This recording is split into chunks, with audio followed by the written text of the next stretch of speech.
Assalamualaikum warahmatullahi wabarakatuh. Salam lestari, salam konservasi. Sahabat Biozon, pada video ini kita akan bahas mengenai daun dan di mana di dalamnya kita akan fokus untuk membahas mengenai struktur, ciri, dan juga fungsi dari daun. Langsung ke pembahasan pertama yaitu ciri-ciri daun. Di mana untuk ciri dari daun, yang pertama adalah tumbuhan yang paling penting dan umumnya jumlahnya sangat banyak. Dan ini berkaitan dengan fungsi dari daun sebagai tempat untuk asimilasi atau proses pembuatan makanan. Dan yang kita kenal istilahnya adalah fotosintesis, sehingga daun merupakan bagian yang penting bagi tumbuhan. Kemudian secara jumlah juga daun memiliki jumlah yang banyak. Biasanya ketika satu ranting terdiri dari beberapa daun, kemudian ketika satu daun gugur, kemudian muncul daun yang lebih banyak.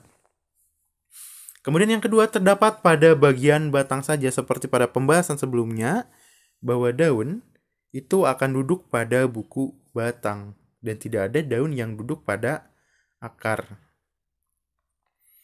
Kemudian yang ketiga, tempat duduk atau melekatnya daun disebut buku-buku batang. Ini penjelasan yang tadi, di mana ketika ada batang yang tertanam di dalam tanah, itu juga kemungkinan akan muncul daun. Walaupun nanti pada pembahasannya ada daun yang termodifikasi menjadi sisik atau lapisan-lapisan yang tersusun. Ada juga walaupun di dasar tanah atau di dalam tanah, itu akan muncul daun biasa, daun yang seperti kita lihat pada umumnya, itu nanti akan muncul ke permukaan tanah. Kemudian yang ketiga, sudut antara batang dan daun disebut dengan ketiak daun atau aksila. Jadi ini merupakan tempat munculnya daun pada buku batang. Kemudian akan terbentuk suatu sudut yang kemudian sudut itu disebut juga sebagai ketiak daun. Kemudian pada umumnya, daun memiliki ukuran yang lebar, kemudian juga tipis, dan kaya akan klorofil sehingga berwarna hijau. Jadi daun pada umumnya itu memiliki struktur yang sangat tipis, tapi kita juga tidak bisa mengindahkan bahwa ada daun yang ukurannya itu tebal, seperti pada lidah buaya. Kemudian daun juga ada yang melebar, tapi ada juga yang daun ini tereduksi menjadi ukurannya sangat kecil menyerupai jarum, seperti yang terjadi pada daun pada pohon kaktus. Kemudian yang selanjutnya, umurnya terbatas, kemudian akan runtuh dan meninggalkan bekas pada batang. Nampak yang jelas bekas pada batang akibat runtuhnya daun pada materi sebelumnya, yaitu pada pohon pepaya itu nampak adanya luka akibat dari ditinggalkannya batang oleh daun.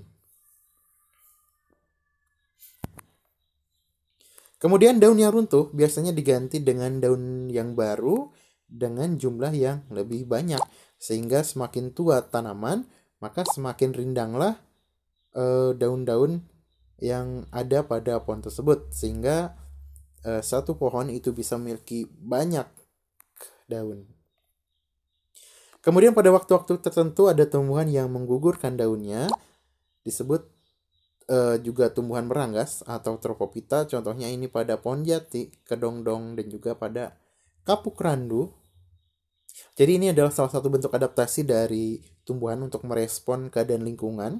Ketika lingkungan ini minim air, kering, kemudian panas, maka satu cara untuk mempertahankan air di dalam tubuh tumbuhan, maka dibuatlah daunnya itu menjadi rontok. Karena kita ketahui bahwa daun itu merupakan salah satu tempat untuk terjadinya transpirasi atau penguapan. Nah, dengan digugurkannya daun, maka bidang penguapannya itu akan semakin berkurang atau semakin kecil.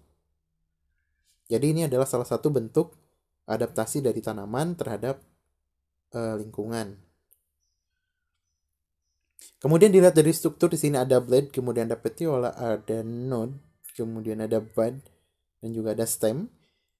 Jadi struktur daun kalau kita lihat dari sini, ini ada helaian daun, kemudian ada petiola atau tangkai daun, kemudian juga nanti ada daun yang memiliki pelepah. Kemudian di sini ada node dan juga aksila. Jadi node itu adalah buku batang, kemudian di sana nanti akan muncul petiola atau tangkai daun. Nah, sudut yang terbentuk inilah yang disebut dengan aksila atau ketiak. Sama seperti pada badan kita, itu ada sudut yang terbentuk antara lengan dengan badan. Itu disebut dengan ketiak atau aksila. Kemudian yang selanjutnya adalah fungsi daun bagi tumbuhan. Yang pertama adalah pengambilan zat-zat makanan melalui proses resorpsi, terutama berkaitan dengan karbon dioksida.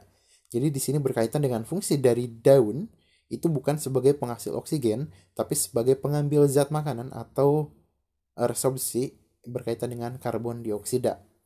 Jadi fungsi utamanya bukan menghasilkan oksigen, tapi adalah mengikat karbon dioksida. Jadi dengan adanya proses pengikatan karbon pada karbon dioksida, maka oksigennya ini akan lepas. Jadi pada intinya tumbuhan tidak pernah menciptakan oksigen, tapi dia melepaskan ikatan dari karbon dengan oksigen.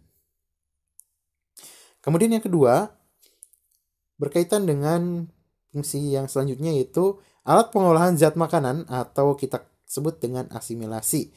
Nah, proses asimilasi ini adalah proses pembentukan makanan yang kita kenal dengan istilah fotosintesis. Jadi ini masih memiliki kaitan erat dengan fungsi yang pertama. Kemudian yang ketiga adalah alat untuk penguapan air atau transpirasi yang tadi kita bahas, di mana tumbuhan ada yang melebarkan daun, ada juga yang menipiskan daun, ada yang menebalkan, ada yang menipiskan, kemudian ada yang melebarkan, ada juga yang menyempitkan. Itu berkaitan dengan adaptasi karena tumbuhan ini memiliki kepekaan terhadap keadaan atau kondisi lingkungan terutama berhubungan dengan air. Jadi melalui daun ini terjadi proses penguapan. Dengan adanya proses penguapan maka ada proses pengurangan kandungan air di dalam tubuh tumbuhan. Kemudian yang keempat, alat pernapasan atau respirasi. Nah, jadi pada daun ini terjadi adanya proses pernapasan atau proses respirasi lebih tepatnya, yaitu proses pembakaran di mana bahan bakarnya ini adalah karbohidrat. Itu kemudian diurai menjadi energi bagi tumbuhan. Nah, ini juga ada hal yang harus kita luruskan bahwa ketika kita duduk di bangku sekolah dasar, kita dikenalkan dengan istilah bahwa tumbuhan siang itu mengalami fotosintesis dan malam itu mengalami respirasi atau pernapasan. Jadi siang tumbuhan berfotosintesis, malam bernafas. Tapi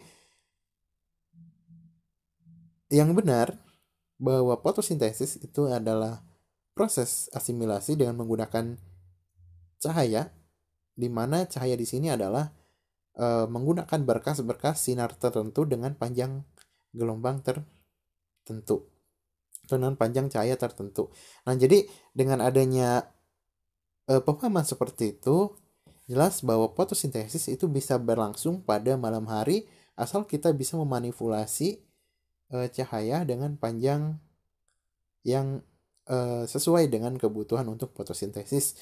Nah, begitupun untuk respirasi juga terjadi pada siang hari. Cuman dalam siklusnya keberlangsungan dari fotosintesis itu mengganggu respirasi sehingga pada siang hari dengan panjang gelombang tertentu mengakibatkan yang efektif itu adalah fotosintesis sehingga respirasi menjadi terhambat, dan begitupun sebaliknya pada malam hari karena fotosintesis tidak berjalan baik maka respirasilah yang mendominasi.